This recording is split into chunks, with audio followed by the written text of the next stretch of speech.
Okay, ngayon tuturuan ko kayo kung paano kumuha ng NBI clearance online. Punta tayo sa Chrome. Saan yung Chrome dito? Ito. Type ka lang clearancenbi.gov.ph. Tapos, may registration na kasi ako.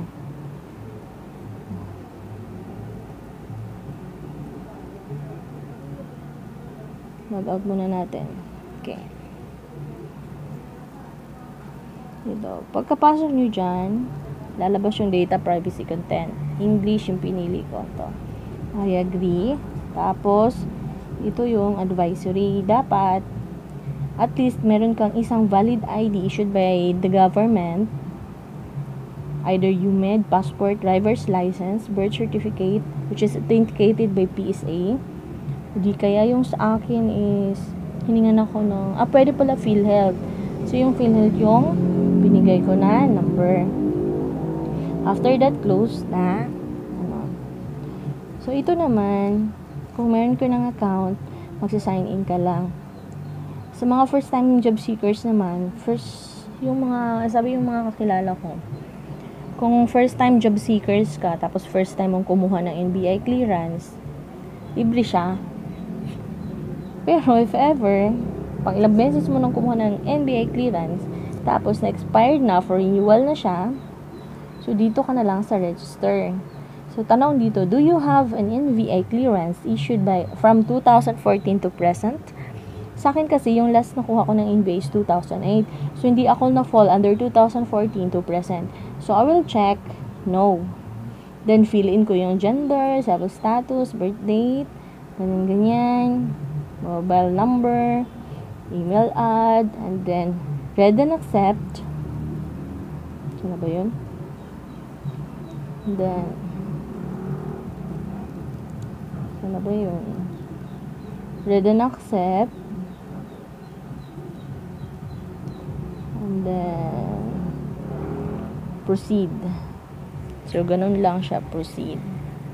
So, sa akin, kasi meron na akong, nakapasok na ako sa portal ng NBI. So, type ko na lang yung email ad ko, tsaka yung password ko.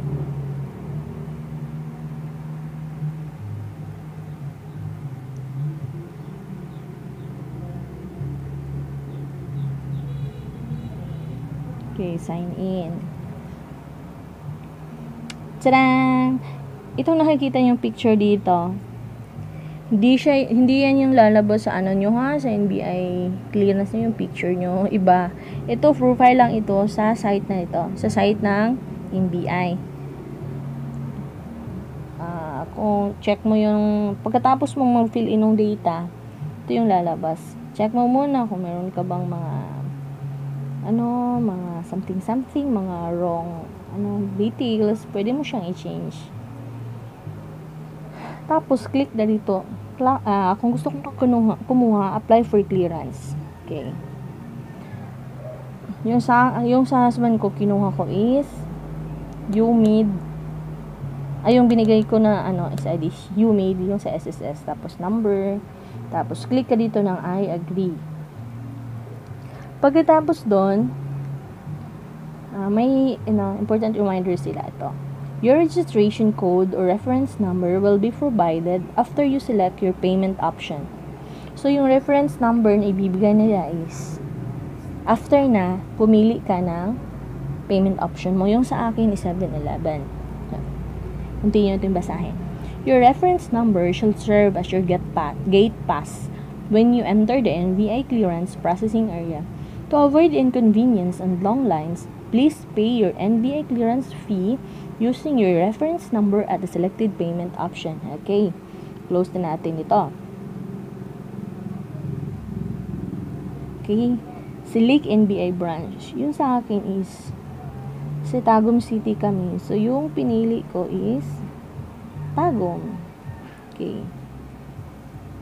Dito, sa ilalim nito, sa July, meron naka-schedule dito. Sa morning, may 105 slots na available.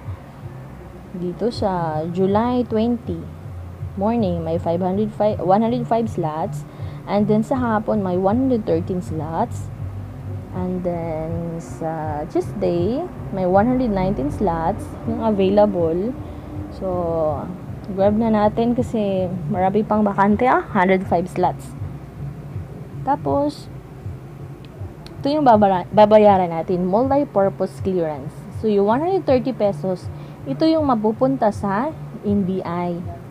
At saka, sa paggamit natin ng electronic payment service ng NBI, magbabayad tayo ng 25 pesos. And then, pipili tayo. So, yung total na babayaran natin is 155. Tapos, 155 pesos. Tapos, pipili ka kung saan, kung anong payment option ang gusto mo. Yung over-the-counter, bank over-the-counter, merong online bank, may bayad center outlets, meron ding bayad center mobile app, and then Easy Pay, and then 7-Eleven. Yung sa akin kasi, mas okay sa akin yung 7-Eleven. So, ang ginawa ko, ay click 7-Eleven. Ay, hindi pa pala. Kailangan natin pumili ng schedule.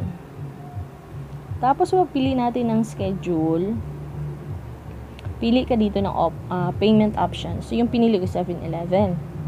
So, after that, pag-click mo niyan, lalabas yung reference number. So, pagkalabas ng reference number, i-screenshot mo siya.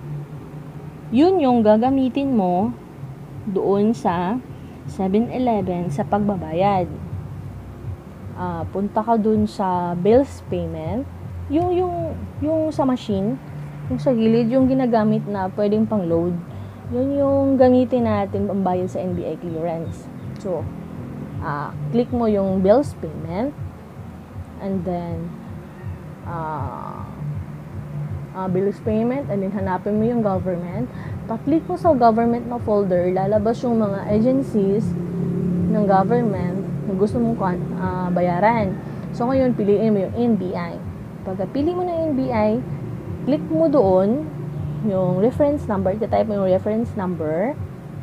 Tapos click mo sa reference number, lalabas yung yung 155. Okay. Hanapin ko muna yung resibo ko, ha. Okay. Ito yung first step na gagawin natin doon sa 7-Eleven. Itong click na app nila, yung nasa gilid nila na machine. Kasi yung babayaran natin is NBI. So, i-click mo dito yung bills payment. Tapos, lalabas ito lahat. Pagkalabas yan lahat, piliin mo yung NBI. Yan, NBI. Pag-click mo nyan,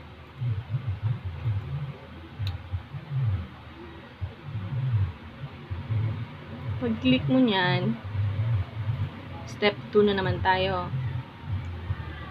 Sa step 2, pag-click mo niyan, lalabas ito, yung reference number, contact number, amount, exact amount to be paid, tapos convenience fee.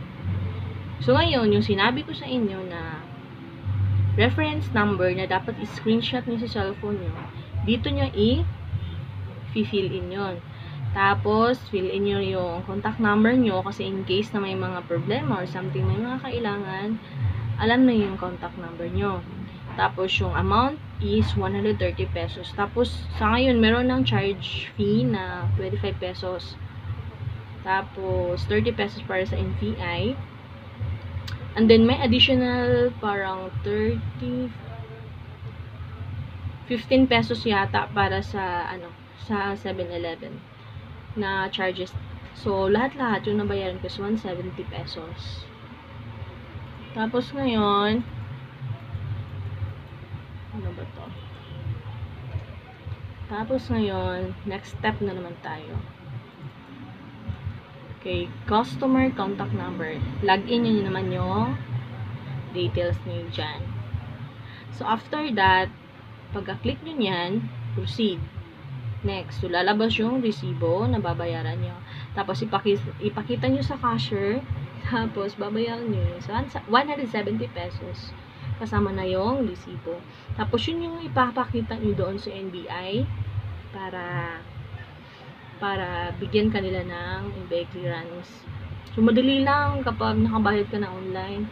Tawagin ka nila, picture ka lang. After picture, mga 5 minutes after picture pirma, mga 5 minutes after niya, lalabas na yung NBI clearance. Yung sa akin, gawin ko muna ha. Yung sa akin, ito na yung NBI clearance ko. Ito, pag after 5 minutes, lumabas na yung NBI clearance ka. Kaya yun lang easy. Napakadali lang talaga. So, thank you for watching. Enjoy!